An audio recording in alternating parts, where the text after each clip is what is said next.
everybody. Welcome to another episode of the Trust Your Board podcast. My name is Stephen Wright, joined as always by Mr. William Monroe. Will, how you doing, man?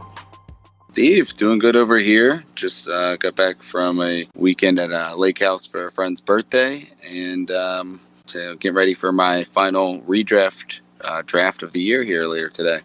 Cool. How about you? Oh, yeah, all's good. Got the keys to the new house, and I've just been running through all of that.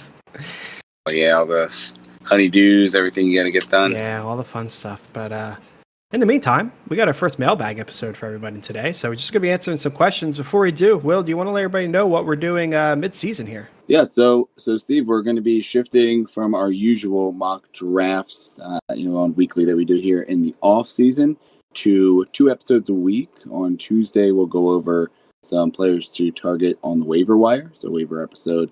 And then on Thursday or Friday, we'll have a starts episode where we'll go over who would you start questions that we find on Twitter or sent to us, and then maybe just highlight a couple of guys that we really like for the week. Yeah, cool. Sounds good. So, Will, you ready to jump into some questions here? Yeah. I've got about 10 minutes to run through some, and if there's any left over, I trust you to be able to complete them for us. To run through them? Yeah, sounds good. So, first question, Will, I'll pitch it to you. How'd you get started? So, how did we start with the podcast here? Yeah, so I think you and I had both been doing fantasy for a number of years prior to the podcast, but I was invited to a friend's Dynasty League. I was already in one and didn't know if I wanted to really run a full one by myself. So Steve and I actually decided I asked him to co-run the team with me here. And through our, preparation and mock drafting together that we were doing before that initial startup draft, we got the idea, I don't know if it was you or me, that, hey, what if we just did a mock draft podcast, since there's a lot of other podcasts will do mock drafts, but don't really or specialize in it. And something that we thought was maybe lacking there. So we wanted to see if we could fill that void. And started a little over a year ago now, I think, right, Steve? Yeah. That was like the end of July that month, right? Like at the beginning of mock season. So yeah, Yep. That all sounds about right to me. So our next question here, an interesting one. Who's your favorite player all time? All time. From a favorite team perspective, I'd probably have to say Brian Westbrook of the Eagles, followed closely by LaShawn McCoy. But if I'm going non-favorite team favorite player of all time, it's got to be LaDainian Tomlinson. He was one of my one of the players that I won a championship with early on back in like 2006 or 7. And he always stuck out as a guy that obviously one of the all-time greats, but just a fun player to watch. What about you? It's something that I struggle with. So like everyone knows I'm a 49ers fan. And the question's always been, or the answer's always been Jerry Rice and Steve Young. But the problem is, like, I was young when they were doing their thing. Like they started me in the 49ers, fandom. I was like under 10.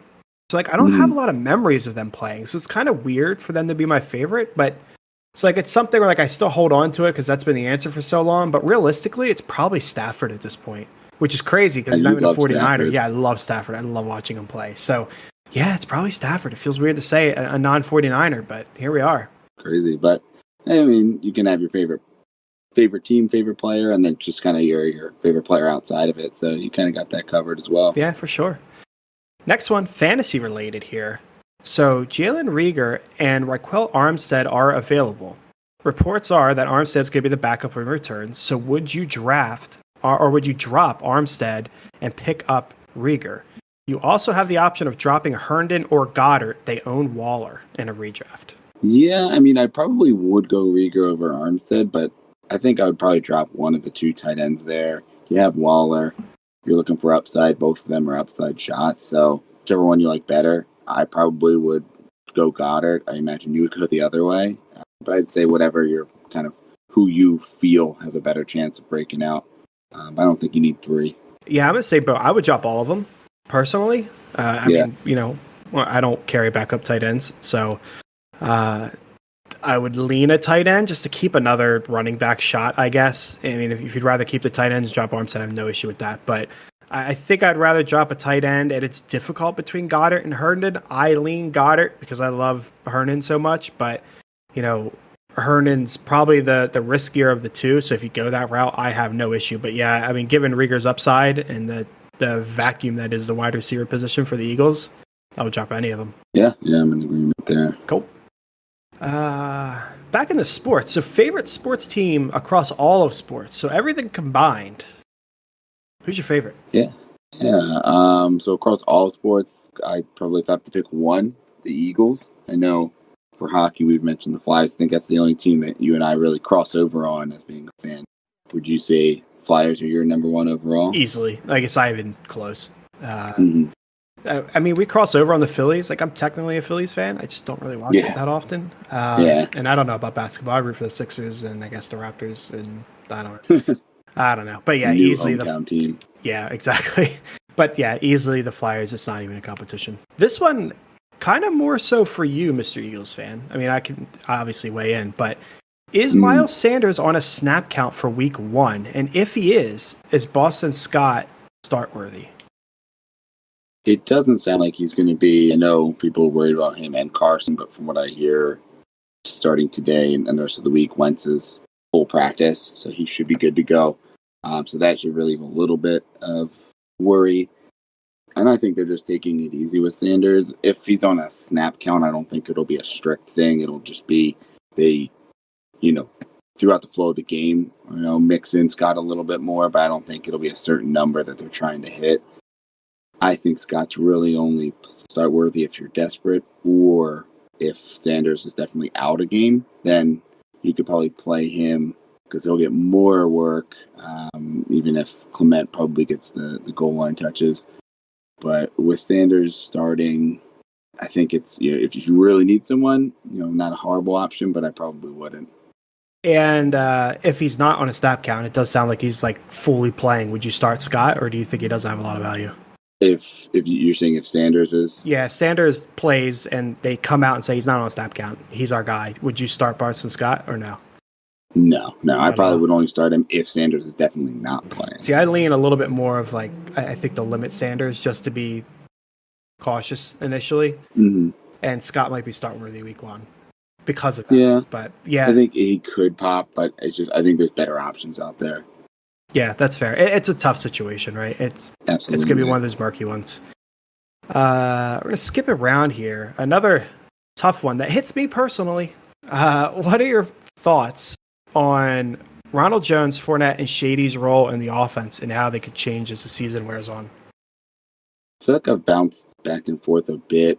I think Shady's probably there more as a veteran presence in the locker room, and if everybody, for some reason can't block, like he's someone that Brady can maybe trust. It's kind of a fail-safe. I think it's likely going to be a Rojo and Fournette are really the only two usable options.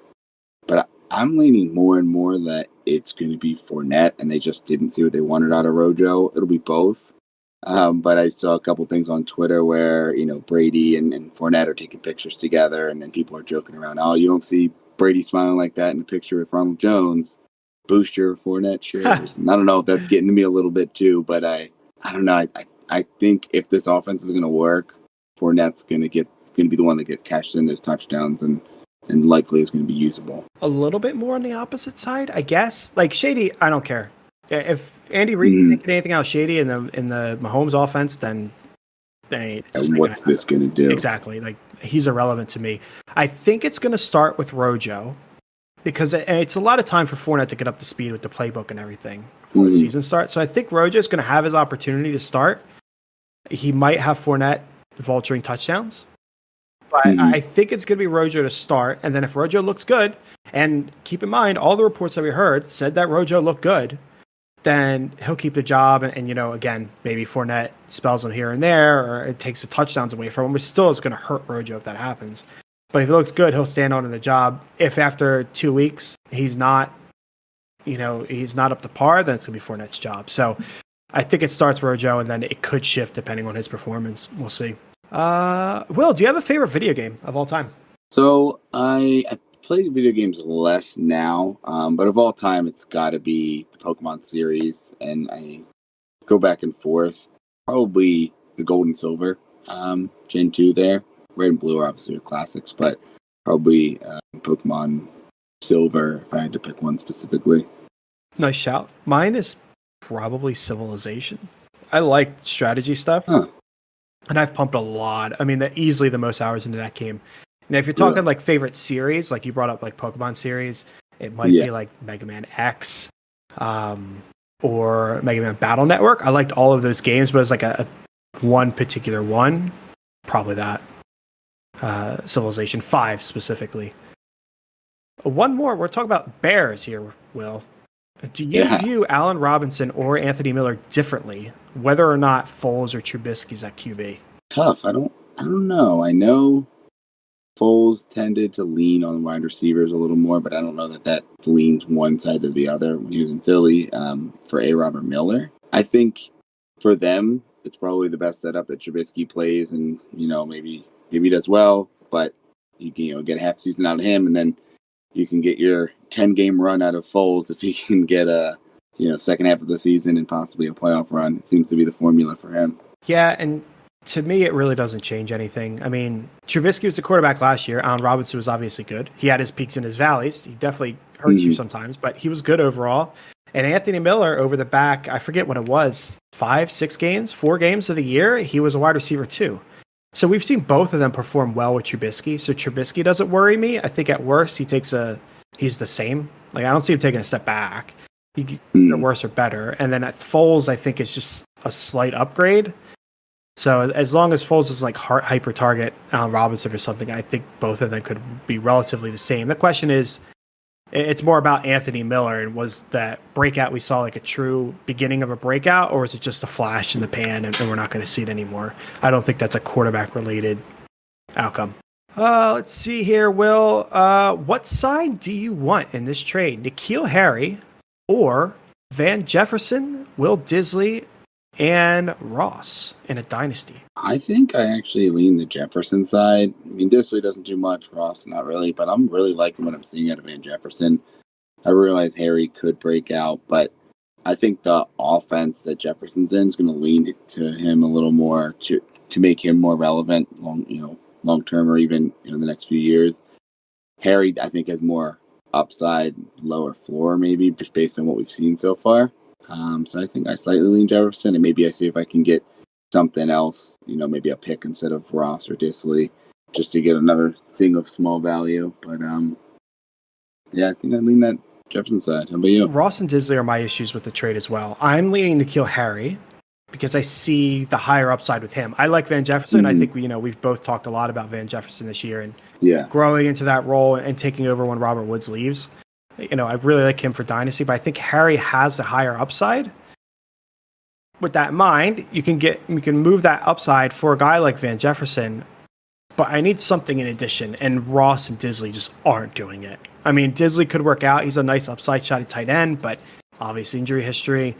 Ross, we've seen some flashes from, but I mean, what is it, year 4 or something for him at this point? They just drafted T. Higgins. Like, I don't know. I'm just not that interested in Ross. So I want Harry. If you can change Disley and Ross to something else, I could flip. But as of right now, as the trade stands, I would go with Harry. I think I do got to head out myself here, Stevie. I think you can take us home, buddy. Yeah, we got a couple more. Sounds good. Sounds good, man. Bye, everybody. We'll talk to you guys in a couple days here for our first Start Sit episode coming out on Thursday. See you, buddy. Later. So, just got a couple more to run through here today.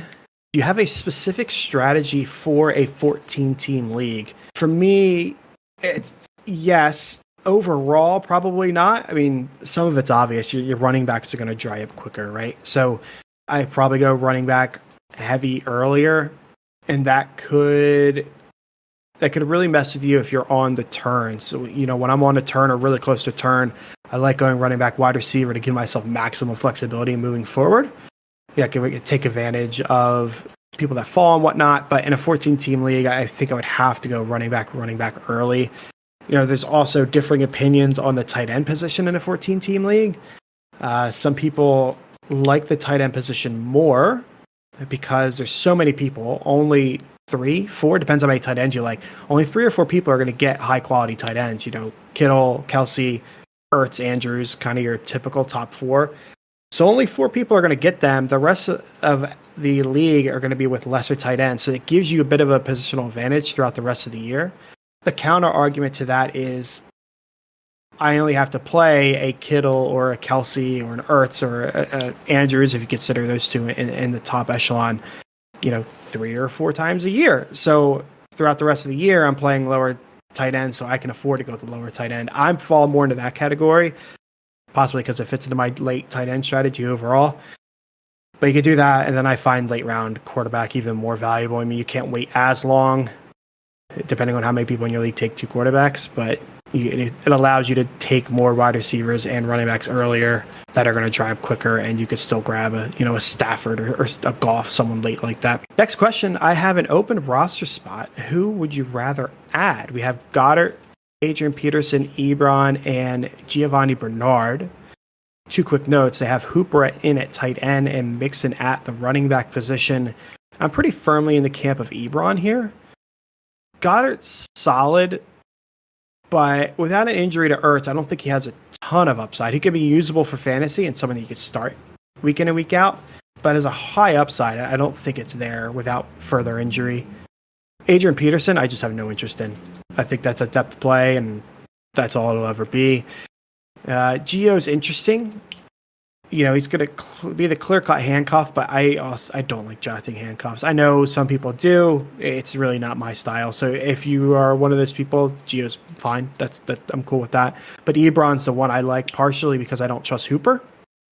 I'm not sure what his usage is going to be like in Cleveland. I don't see him being the same player as he was with Atlanta. And Ebron, who I'm not really sold on, has opportunity. He could get a lot of touchdown opportunity in that offense. Big Ben has leaned on his tight end before. It didn't really work out for Vance McDonald. I liked Vance McDonald a lot.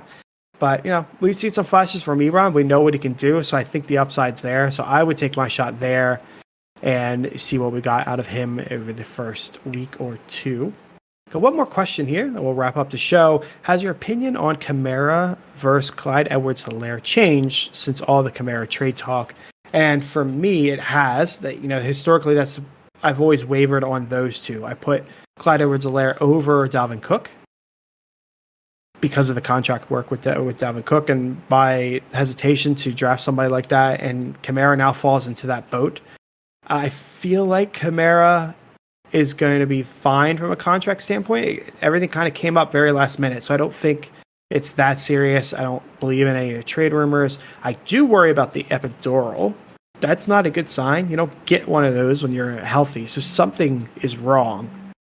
And if something is wrong, that could lead to a less effective Kamara that we saw last year. It could miss games, and that's just where you're needing to draft him. The 4th, 5th pick, I'm not willing to take on that risk. I would rather take on the risk of a rookie who we haven't seen anything, but at least is in the best offense in the league. So I would take my shot on CEH there.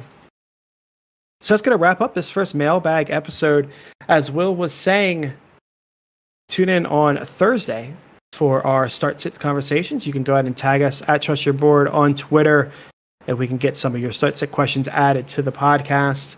And starting next week, we'll be doing waiver shows in this spot. So a little bit of a different format for us this year. Again, 20 minutes on Tuesday, about 40 minutes on Thursday, breaking up that hour that we did last year.